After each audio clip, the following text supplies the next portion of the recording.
Bueno, pero eso será en unos minutos. Estará Melissa trayéndonos cosas divinas. Pero lo cierto es que quiero hablarles del estreñimiento. ¿Ustedes sabían, por ejemplo, que puede generar náuseas, dolor abdominal, incluso fiebre?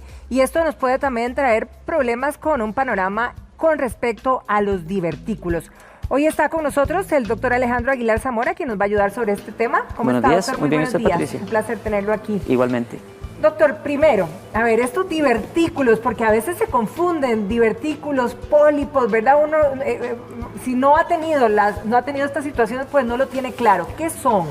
Ok, son términos que se pueden prestar para la confusión. Los divertículos, como vemos en la animación, son unos pequeños bolsitas que se producen en la pared del intestino grueso y se hacen pequeñas bolsitas hacia afuera. Entonces son pequeñas bolsitas que se producen por aumento de la presión dentro de la parte interna del intestino grueso y se generan estas bolsitas que se llaman divertículos.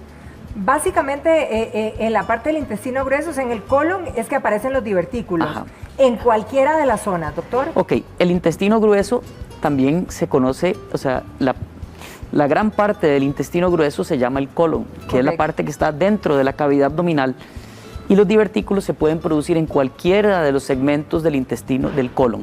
Ahora bien, es más frecuente que se produzca en el último segmento del intestino grueso, del colon, perdón, que se llama el colon sigmoides, que es la zona que por su naturaleza y por su función es la que llega a alcanzar más presión dentro del mismo colon, debido a que es la zona de, llamémoslo así, de almacenamiento de los desechos.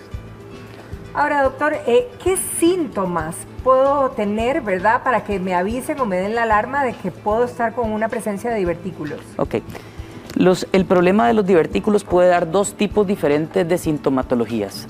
Se puede presentar como cuadros de sangrado súbito, entonces el paciente no tiene ningún tipo de dolor y simplemente empieza a tener sangrado durante sus deposiciones, ya sea sangrado que normalmente viene entremezclado con las heces, y es un cuadro que es indoloro. El paciente no tiene ninguna molestia y simplemente empezó a sangrar.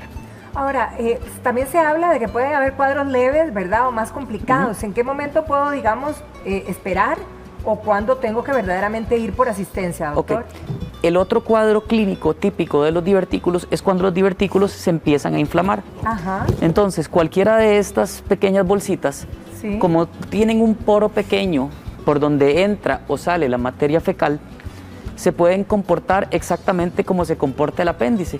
Entonces pueden dar un dolor, digámoslo así, que para efectos prácticos es el mismo dolor de una apendicitis aguda, solo que del lado izquierdo.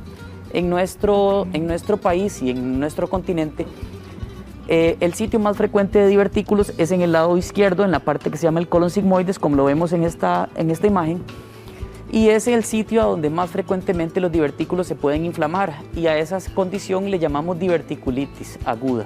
Entonces podemos tener diferentes tipos de diverticulitis aguda, algunas que pueden ser muy leves, que pueden comportarse por un dolor agudo, intenso, en la parte baja izquierda del abdomen, que puede durar algunas horas, que puede ceder espontáneamente, o algunos casos en que puede hacerse más grave, que no ceda, y estos son los casos en los que debemos buscar ayuda, porque perfectamente podemos estar ante un caso de una diverticulitis aguda complicada, que puede traer complicaciones muy graves.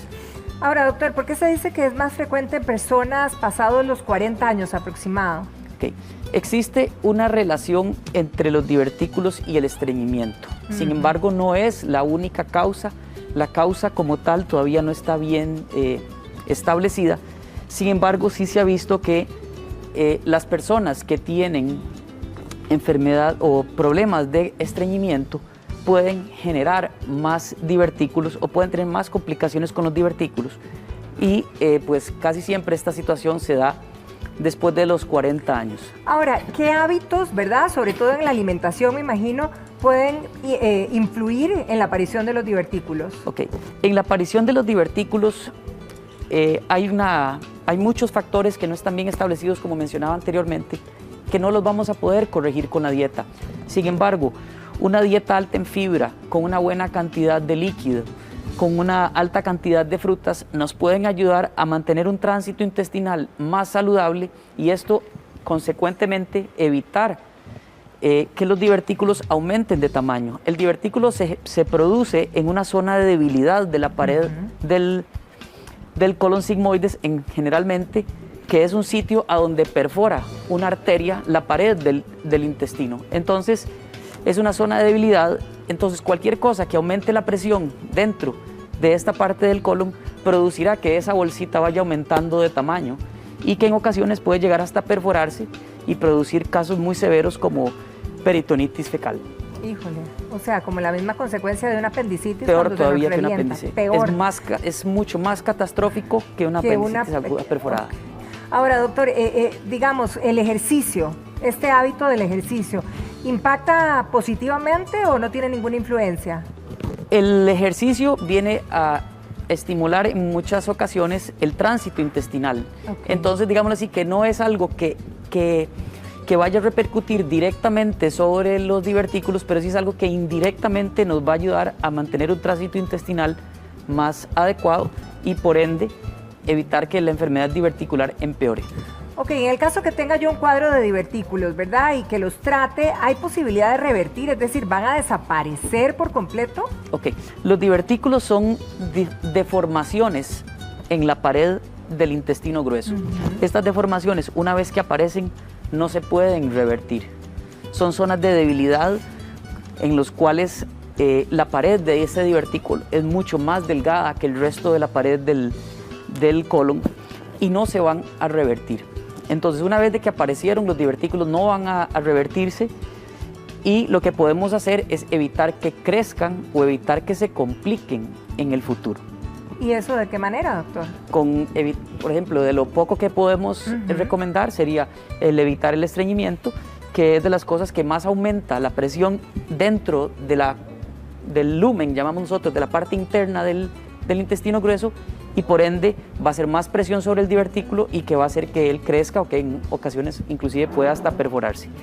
Las complicaciones que se producen en los divertículos no están enteramente relacionadas al estreñimiento, pero el estreñimiento sí se ha visto que lo empeora, pero no es la única causa. Un divertículo puede perforarse o puede producirse una diverticulitis aguda sin que el paciente esté de previo con estreñimiento. O sea, no es algo que debamos subestimar, doctor, no. En el caso de aparecer. No. Esto para darnos cuenta que tenemos divertículos, ¿qué examen nos hacen, doctor? Ok, normalmente los divertículos se pueden encontrar como un hallazgo incidental, algo que se encuentra de casualidad en una colonoscopía en pacientes que se la hacen por un chequeo de rutina. Exacto. ¿Verdad? Okay. Ahora bien, cuando los pacientes se presentan con cuadros de dolor sugestivos de diverticulitis, que son cuadros de dolor abdominal en la parte baja izquierda del abdomen, entonces se hace la sospecha diagnóstica y se dirigen los estudios hacia esta zona. Cuando el paciente está con un cuadro agudo de diverticulitis, no se debe hacer una colonoscopía, entonces se recurre a estudios de imagen como el TAC, la tomografía axial computarizada, para hacer el diagnóstico de la diverticulitis aguda. Cuando el paciente tiene sangrado, que es la otra presentación de la enfermedad diverticular, el sangrado espontáneo, en este caso el diagnóstico normalmente se hace a través de una colonoscopía porque se tiene que hacer la diferenciación de que el sangrado no venga por un tumor o por un pólipo sangrante, que son otras causas de dolor, digamos, de sangrado en las partes más altas del intestino grueso o del colon, porque las causas de sangrado en la parte baja pues ya son problemas locales en esa zona, como las hemorroides o las fisuras, que producen ya dolor, digámoslo así, en los últimos centímetros, ¿verdad? Del ano propiamente. Perfecto. Doctor, muchísimas gracias. Gracias por evacuar todas nuestras dudas y por acompañarnos el día de hoy. Con mucho gusto. Que pase un feliz día, doctor. Igualmente, muchas gracias. para servirles. Teri, ahora sí, mostranos, ¿qué nos ibas a contar ahora?